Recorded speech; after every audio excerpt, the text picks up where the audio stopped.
Welcome to the Jill on Money Show. It's Friday, November 25th. It's Black Friday, which is such a misnomer now because essentially every sale started about, 24 days ago. I believe that the day after Halloween is the beginning of the holiday season when it comes to the retail universe. And so we'll see. We'll see whether people are freaked out about inflation and whether they spend as much money on the holidays. Not sure. I don't have an opinion about it right now. I'd rather you not spend a lot of money on the holidays because I'm not like into the whole consumerism. And I know that every single survey of behavior finds that physical objects actually have no lasting impact on people's lives. But all that being said, I know people go crazy. So go crazy, have fun. If you've got a financial question, we'd love to hear from you. You can go to our website, jillonmoney.com. Click the Contact Us button, and of course, let us know if you'd be willing to come on the air. Today, we are joined by Steve. He's on the line from Colorado. Hello, Steve. What brings you to us today? Hello to you. I'm just trying to find out. We've got some annuities coming from my parents' estate, and we're trying to find out if we should take those annuities in a payout or maybe reinvest, or what our options are as far as taxes and reinvestment. Okay. How much money do you think is coming from these annuities? Like, what's the lump sum? Do you know? The one we're talking about is like $400,000. We're going to split it between my brother and myself. Holy smokes. That's a lot. Yeah, they were good savers. So. All right. So the annuity is issued through a life insurance company. The life insurance company says you and your brother are the beneficiaries. You've got 200. Oh, wait, one quick question. Do you have to both agree on the on what you receive, or do each of you have a decision to make that is independent of the other? I think it can be independent. Because we're talking with the person who had sold my parents the annuities. I think that can be independent.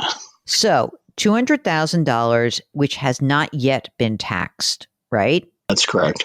Are these annuities, when you in your parents' estate, were they retirement annuities, meaning was it like it was an IRA account that was invested in an annuity, or was it a post-tax investment in an annuity? Do you know the answer to that one?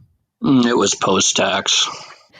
You said this is one of a couple, a few. What do you think is out there in terms of the total amount of the estate that you're likely to inherit? The annuity totals, there's probably another 150,000. Maybe a little more. 150 each or another 150 total? Probably each. You're going to tell us a little bit about yourself. How old are you, Steve? Just turned 60. And you're married? I am married. Your spouse is how old? She's almost 62. Are you guys working still? My wife is working part-time. I just retired about a month ago. Wow. Congratulations. How are you able to retire at age 60? Well, as a firefighter, I put in 35 years, and that's about enough for a firefighter. And you're receiving a pension? Yes, ma'am. How much is that pension? Roughly around $60,000 a year. Okay, great. When your wife is when she does retire, will she also be entitled to a pension? Small pension and probably Social Security. You don't get Social Security, or do you? No, just I have to bridge for Medicare for health insurance for 5 years, but no. Do you think your wife's going to call it quits soonish, or what do you think? Maybe a year or two, maybe. How about money that you guys have saved? Did you use a deferred comp through your municipality? Yes, ma'am. What did you have saved in there? Close to $500,000. That's good. And what about your wife? What does she have saved up? We have some other investments in real estate and things like that, and some savings accounts, things like that too. Okay, give me the rundown of real estate is rental real estate you're talking about, right? We have one of those, yes. So real estate and your primary residence, is it mortgaged or is it all paid for so far? It's all paid for. Give me the total value of real estate that you have. Probably close to $2 million.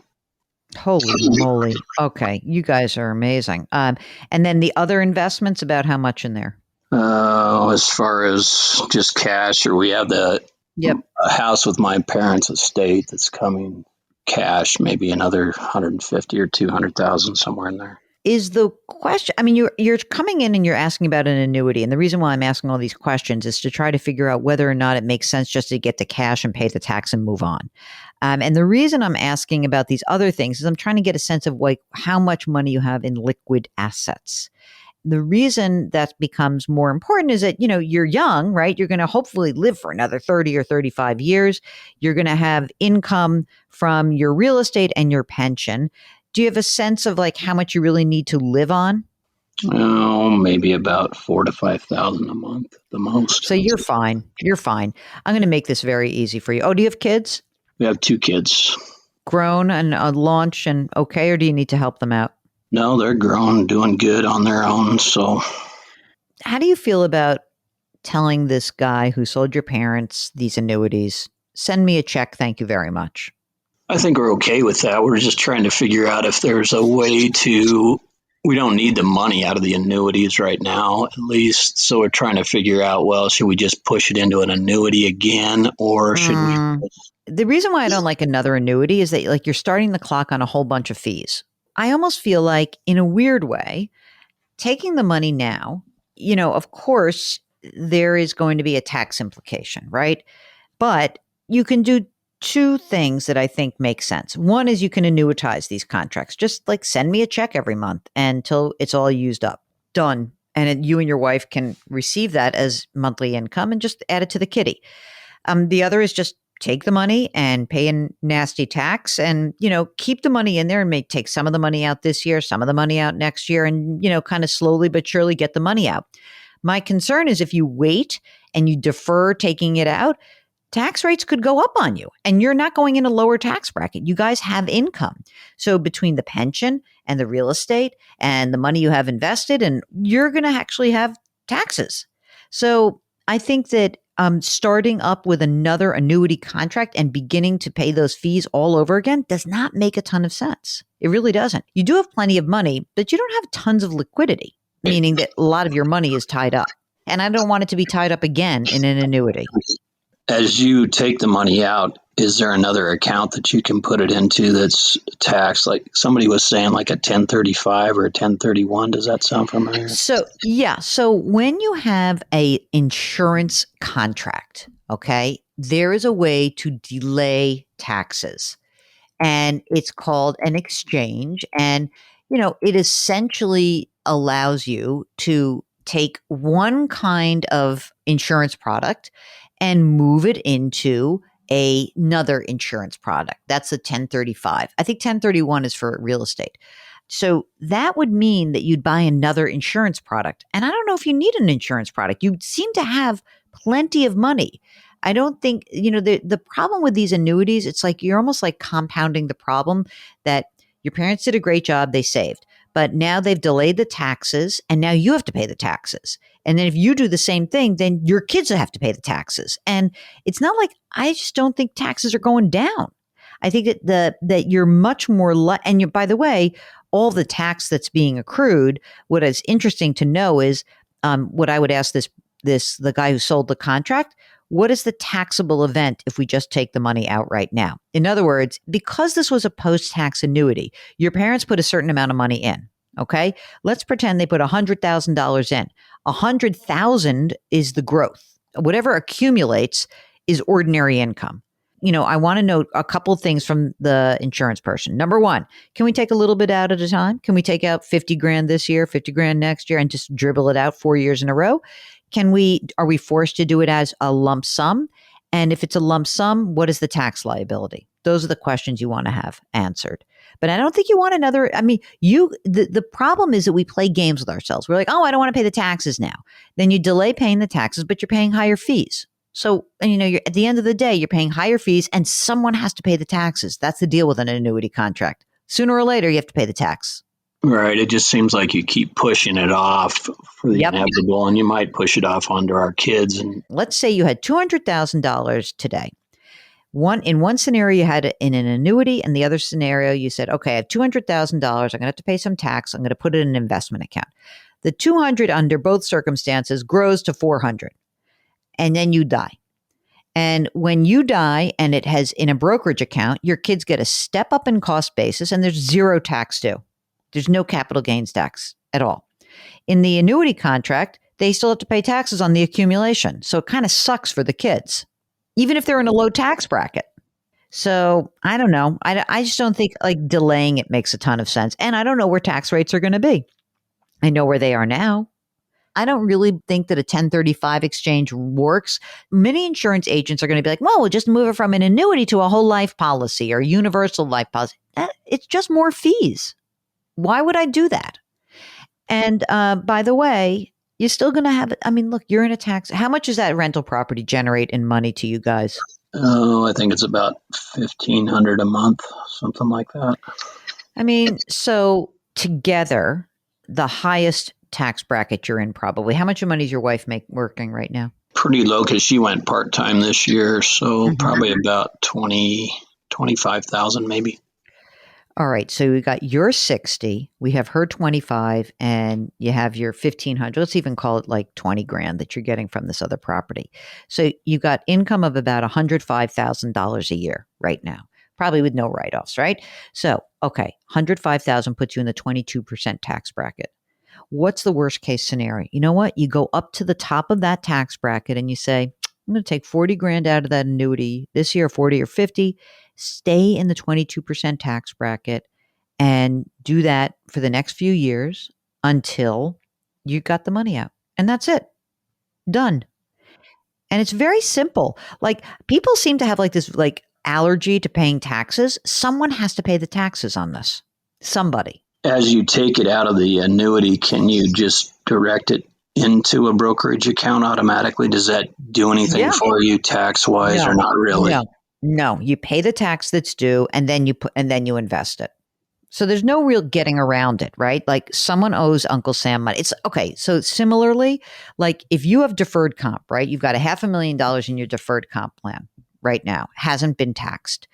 If someone inherits that money, they are going to pay the tax on that. If you pull money out of it, you're going to pay tax on it. Even if you don't need it, you're going to be forced to pull money out of that account by the time you're 72, right? And they will say, the IRS is going to be like, thank you so much. You're a great firefighter. It's been great, Steve, but like, we need our money. And they are going to force you to take money out and someone has to pay tax. If you are, if you died tomorrow and your wife died the next day, your kids have to pull that $500,000 of deferred comp out over the next 10 years and pay tax on it. There's no getting around it. It hasn't been taxed yet. Is there a time to do that? Like, do you have to be working to convert that into a Roth? Nope. You could do it. And Mark, I bet you want him to convert his deferred comp into a Roth with all this cash coming in. If they don't really have a use for it, I mean, it doesn't sound like he has a use for it because he's thinking about deferring it and kicking the can down the road. So that's one good use of it. Yeah, you could take all this cash that you're getting. You don't have to do this all at once. You've got 12 years right now to start doing this. You can take a little bit of this money every single year. And you don't do it while you're getting taxed on the annuity, right? But you could, in a few years, start converting your deferred comp into a Roth. You will then take that, whatever you convert, you'll take as income and you'll have all this cash from the estate to pay the tax that's due. And by the time you are 72, what you're hoping is that you've actually converted a big chunk of this money and paid the taxes at a rate that's reasonable. And the rate's probably going to be 22%. I mean, maybe it'll be 12%, but I doubt it. You guys just have too much income. Right. That's what we were thinking is to convert that into a Roth eventually. Well, I think we have to find out about the annuity first. I think the annuity is going to be decision one, and number two is going to be the Roth. And if you build up money that is like you pay the tax on the annuity, it's invested in the brokerage account, you've got that money, and you'll be able to do the conversion. You will, because you'll have the money available. Most people don't have this opportunity because they don't have the cash available, especially at that point in their lives where we can say, yes, go ahead and convert it, but you will have the cash and you have cash flow because you have your pension. So, okay. So you can pay the taxes off of the flow that's coming in then, is what you betcha. Okay. Yep, absolutely can. I think you're in very good shape. I understand the genesis of the call. If you get a few more answers about the tax situation, we're happy to weigh in again. But I think you're in pretty good shape. Now, just because you're a firefighter, I'm going to assume you guys have your wills and your durable powers of attorney and your healthcare proxies done. Am I assuming correct in that? Yes, ma'am. We have a trust/will set up and all that Great. taken care of. Oh, thank goodness. Thank you for joining us. And if you have any follow-ups and you want to send us some more information, we'll be happy to help you out. Okay.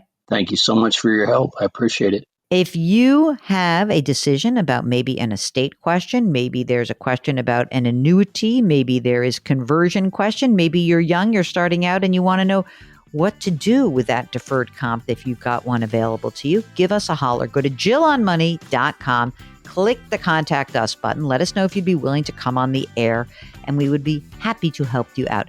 Hey, you know what today is? Today's Friday, and that means our free weekly newsletter comes out today, but only if you've signed up for it. So you can do that right on the website. And also because it's Friday, I want to remind you that our music is composed by Joel Goodman.